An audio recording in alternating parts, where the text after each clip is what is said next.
Subscribe now and press the bell icon. Never miss an update. Good morning. चलिए, मैं आप लोगों का पिछले पार्ट 2 तक बता दिया गया था, टर्म 1 का, टर्म 2 का। अब मैं 3 लेकर आया हूं। चलिए, आज आप लोगों को इस वीडियो को देखने का प्रयास कीजिए ताकि आप लोग का अच्छा एग्जाम में आ सके।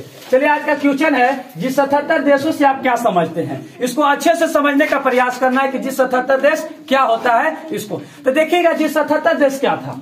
जी 77 विश्व के 77 विकासशील देशों का एक ऐसा समूह था जिन्हें 1944 में होने वाला ब्रिटेन वुड्स के सम्मेलन में होने वाले नियमों से कोई लाभ नहीं हुआ था। ठीक है, समझ में आ रहा है ना। तो ये जो जी 77 था, यानी 77 देश था। क्या था? 77 देश था। जी 77 देशों, यानी जी 77 मतलब होता है 77 देशों विकासशील जो था, उन लोगों ने 77 देशों मिलकर एक समूह था। क्या था? समूह था। वो सभी समूहों का जो ब्रिटेन वुड्स सम्मेलन जो हो रहा था 1944 में, उसमें एक सम्मेलन में ये देशों का जो भी नियम बनाया गया था, ये जी 77 जितने 77 विकासशील देशों था, इन लोगों को कोई फायदा नहीं हो रहा था। कोई फायदा नहीं हो रहा था। तो इन लोग क्या किया, कोई लाभ नहीं हुआ था, इसलिए वो एक नई अंतर्राष्ट्रीय आर्थिक प्रणाली की मांग करने लगे थे। यानी इन लोगों को कोई फायदा नहीं होने लगा, तो इन लोग क्या किया कि नया आर्थिक प्रणाली का मांग करना शुरू कर दिए। क्या कर दिए? शुरू कर दिए कि हम लोग को आर्थिक प्रणाली दीजिए, इससे हमें कोई फायदा नहीं हो रहा है। आगे देखिए क्या करा।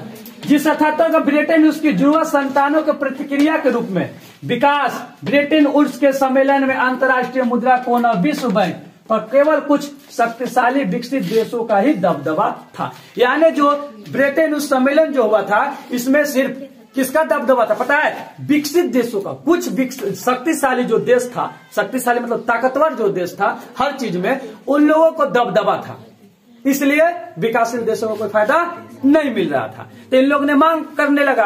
क्या करने लगा? देखिए, इसलिए उनसे विकासशील देशों को कोई विशेष न हुआ, इसलिए इन ब्रिटेन उसकी जुड़वा संतान की प्रतिक्रिया के रूप में विकासशील देशों के जी 77 नामक देशों ने नई आर्थिक प्रणाली की मांग कर डाली। यानी जब देखा कि हमारे विकसित देशों ने शक्तिशाली दबा बना के रखा है, हम लोग को कोई फायदा नहीं हो रहा है, तो इन लोग कहा कि हम लोगों को आर्थिक प्रणाली कर दीजिए, हम लोग का एक अलग नियम बना दीजिए, हमें इससे कोई फायदा नहीं हो रहा है। अब इन लोग मांग करने लगे। क्या मांग करने लगे?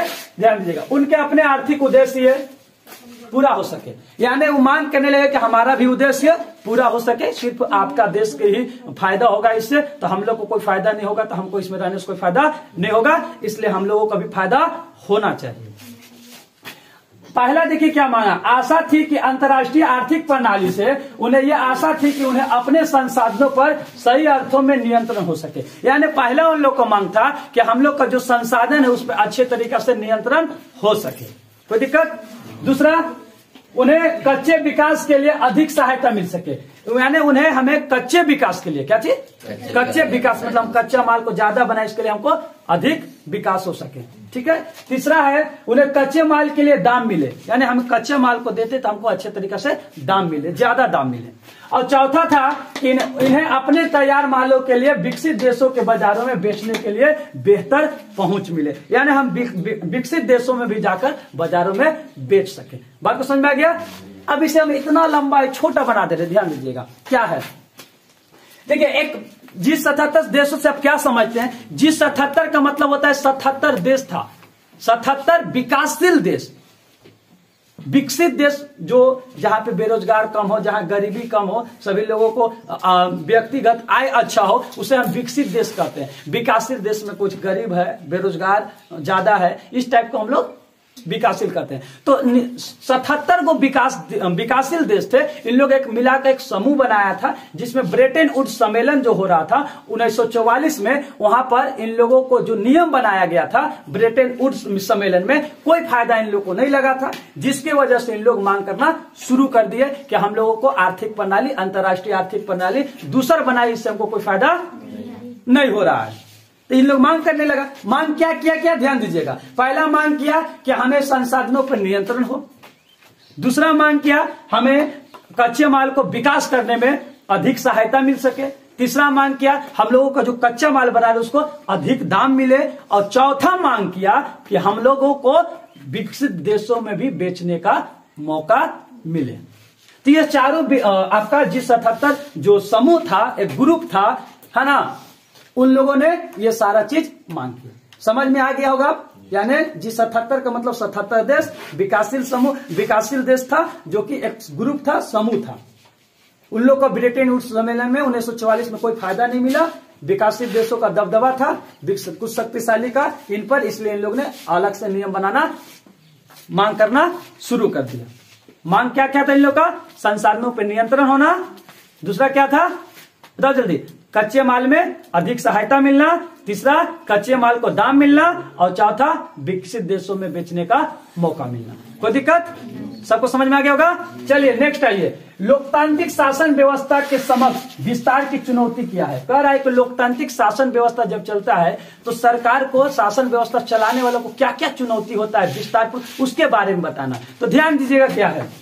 लोकतांत्रिक शासन व्यवस्था के समक्ष विस्तार की चुनौती है। देखिए, लोकतांत्रिक शासन व्यवस्था का विस्तार जब होता है ना तो चुनौती होता है सरकार को, सब लोग मिल के चले, कोई दिक्कत ना हो, किसी भी तरीका से ना, ये एक सबसे बड़ा चुनौती होता है सरकार के ऊपर, किसी तरीका से विवाद ना हो। देखिए, इसमें सब कुछ बताया हुआ है, अगर ध्यान दीजिएगा। लोकतंत्र के विस्तार की चुनौती है कि सत्ता में साझेदारी को विस्तृत बनाया जाए और इसी उद्देश्य से विकेंद्रीकरण के सिद्धांत को अपनाया जाता है। इसी के उद्देश्य से क्या चीज को अपनाया जाता है? विकेंद्रीकरण का सिद्धांत को अपनाया जाता है। विकेंद्रीकरण का मतलब होता है बांटा जाता है, ठीक है, सरकार चलाने के लिए।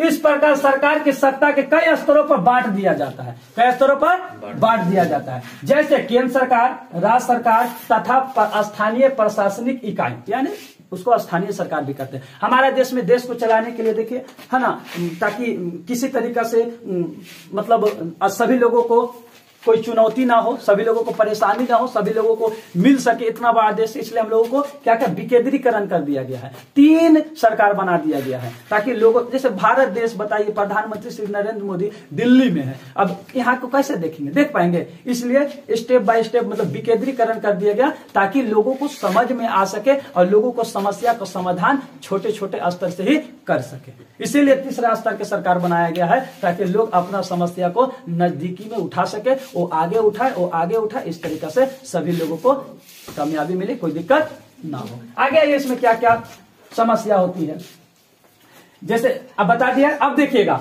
सत्ता में साझेदारी, सत्ता में साझेदारी के विस्तृत बनाने के लिए वंश, वंश मतलब जानते हैं, खानदान, लिंग जानते ना, स्त्रीलिंग और पुल्लिंग, जाति जानते हैं, जाति के बारे में, धर्म, संप्रदाय, भाषा, स्थान आदि के आधार पर भेदभाव मिटाने की चुनौती है। देखिएगा, कहीं पे वंश पे लड़ाई होता है, खानदान खानदान पे लड़ाई, तो तुम खानदान है, ये खानदान है। कहीं भाषा के आधार पर लड़ाई होता है। अभी देखिए, झारखंड में भाषा के आधार पर लड़ाई हो रहा है ना, मगही भाषा, भोजपुरी भाषा, हिंदी भाषा, इस टाइप का। कहीं पे स्थान पे लड़ाई होता है, इस ये जगह का, वो जगह का। तो इस सब को मिटाने के लिए अनेक प्रकार के सरकार कदम उठाती है ना। ये बहुत बड़ी चुनौती होती है कि कैसे धर्म से, धर्म में लड़ाई होता है, वो कैसे बचाया जाए, है ना। जाति जाति में लड़ाई होता है, उसे कैसे बचाया जाए। तो इस तरीका से मिटाने के लिए धर्म, जाति, लिंग, भेद भाव, स्थान, वंश, ये सब चीज को मिटाने के लिए सरकार अनेक प्रकार का काम करते हैं। कोई दिक्कत? इसके भारत में अनेक प्रयास किए गए हैं। पंचायती राज की स्थापना की गई। किस राज की स्थापना की गई? पंचायती राज की स्थापना की गई। अब पंचायती राज की स्थापना में ही हम लोगों को मुखिया ये सब आते हैं, जिसको हम लोग स्थानीय सरकार कहते हैं। तो स्थानीय सरकार इसलिए लाया गया ताकि सभी लोगों को धर्म, जाति, भेद, वंश, स्थान, भाषा, सब भेदभाव खत्म हो जाए, सब लोग राजनीतिक में आकर अपना अपना स्थान ले सके। और इसमें महिलाओं को सबसे ज्यादा ध्यान दिया गया। क्या ध्यान दिया गया? सत्ता में साझेदारी के विस्तृत करने के लिए पंचायती राज व्यवस्थाओं में महिलाओं को 33% आरक्षण दिया गया। कितना प्रतिशत आरक्षण दे दिएगा? 33% आरक्षण, यानी महिलाओं में 33% को छूट दिया गया। 33% लोग महिलाओं को ही शामिल किया जाएगा और 67% लोग अदर रहेंगे, लेकिन 33% लोग महिला ही रहेंगे। ठीक है। तो शासन व्यवस्था, लोकतांत्रिक शासन व्यवस्था चलाने के लिए बहुत प्रकार के समस्या चुनौती होता है, जिसमें सरकार को ये निभाना पड़ता है। तो इस चुनौती को हटाने के लिए सरकार ने विकेंद्रीकरण किया है और अलग अलग सरकार टाइप पे बांट दिया गया है, ताकि ये धर्म, भाषा, स्थानीय, लिंग, वंश, ये सब पे भेदभाव न हो। और इसमें पंचायती राज को स्थापना किया गया ताकि ये सारा चीज को मिट सके, और इसमें 33% आरक्षण महिलाओं को दिया गया। तो चलिए आज आप लोगों को ये समझा दी। अगर नहीं समझ में आया होगा, जो भी यूट्यूब देख रहे होंगे, कृपया वो मैसेज कर दीजिएगा, कमेंट कर दीजिएगा, ताकि और समझा दें। और जो ऑफलाइन स्टूडेंट है उनको अगर समझ में नहीं आया होगा तो आप लोग सवाल कर सकते हैं, आप लोगों को बताया जाएगा। तो आज के लिए बस इतना ही। धन्यवाद। Subscribe now and press the bell icon. Never miss an update.